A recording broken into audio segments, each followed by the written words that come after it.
Well, checking in with us now is someone that covered him in Los Angeles and here and on a national scope. Scott Howard Cooper has had that privilege and that joy and that honor joining us this morning on The Drive. And Scott, we've asked everybody just to start this way.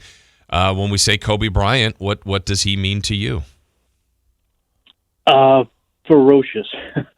The competitive nature was off the charts.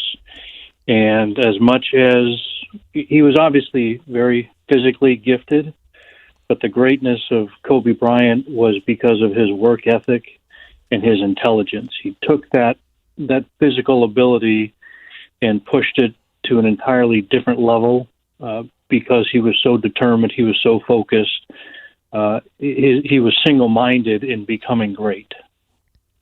Do you have, because you covered so much for so many years is there a moment, whether it be on or off the court, whether it be a personal interaction or something you saw from afar that you found sticking out to you over the last 24 hours?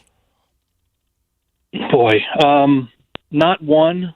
There's just been so many things. I find myself coming back to 17-year-old and 18-year-old Kobe Bryant when he first came to the NBA, and he was incredibly polite when he came to his press conference that introduced him as a new member of the Lakers.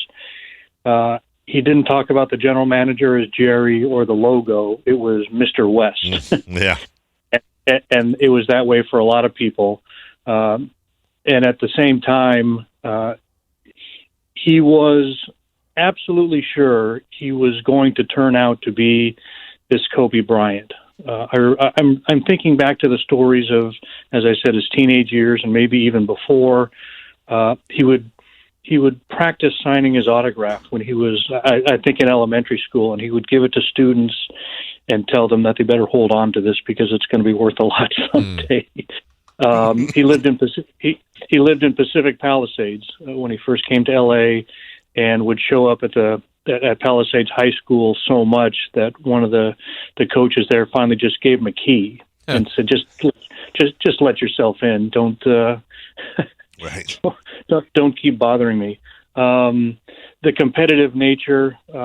His sister got married, and he had a bet with other family members about who would break down first and cry. It just.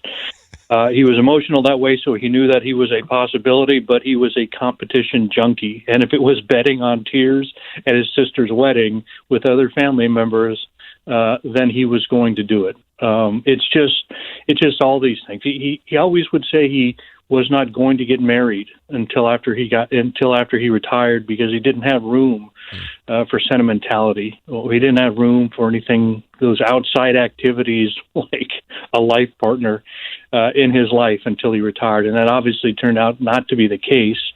But it just was a good picture on his thinking at the time. And I also go back to the fact that he got such a bad reputation early on, but he was seen as selfish, and he wasn't a selfish player at all.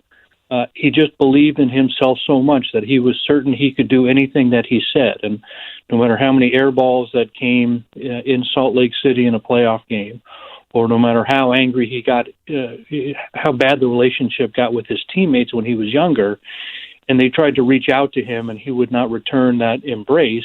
He did not want to be anybody's little brother. It wasn't because he was a bad guy. It's just he was probably ODing on confidence. He just was so sure that he could do anything. And that was one of the worst things about him early on. And as we saw with all the seasons that followed, it was also one of the best things about him. He was just driven to another level. Yeah, and then the other thing Dave and I have been talking about, Scott, is just based on his smarts, his intelligence. You brought up his thirst to be great at things. He was great at things that he still might have had a lot to offer up. I mean, he just won an Oscar. I think he would have been so much behind women's sports and coaching his daughter, and just we weren't cheated as far as a lifetime worth of memories. I just feel like he had a lot more for us to still even learn about him over the next 30 to 40 years.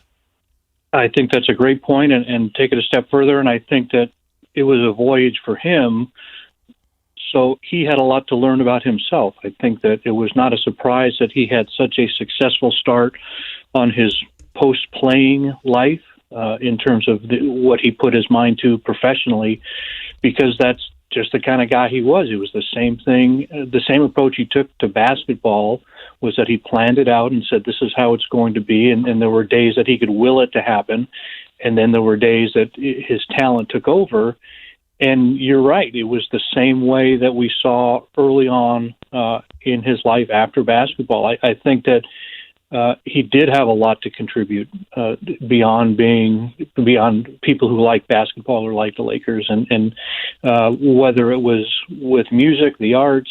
I think you're right. He was already a tremendous supporter of women's sports, and I think that those things would have only continued. Well, Scott, we love getting insight from as many people as we can. We really appreciate yours. Thank you so much, and we'll talk to you again down the line. You're welcome.